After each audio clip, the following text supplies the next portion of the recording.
Success does not look the same for every property management entrepreneur. You don't have to have 1,000 doors to be a successful PM company.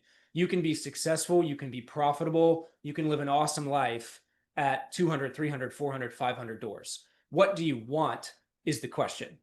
And so making sure that you have clarity on that and your team has clarity on that, super important. So one of the things we've talked about just to kind of differentiate the types of businesses and where they're at is I believe there's kind of three phases of a business journey. There's, the first, well, four stages. There's the survival stage, which is just purely gritting out your ability to, sustain yourself. Then there's probably the lifestyle stage, which is where a lot of founder entrepreneurs get to. And it's kind of like, hey, this business gives me the freedom to take a trip when I want to, or buy a car every year, or, work the hours I want to work or whatever it is.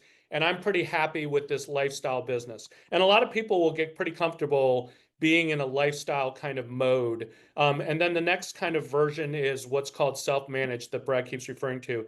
And a self-managed business is where you basically have all your folks engaged in the success of the company. They know what their individual role is. They know what their metrics are that they're performing against. They get compensated based on their own individual success and contribution to the business. So it's a much more engaged, self-managed type of concept. And then probably the most evolved stage would be self-growing business or self-expanding.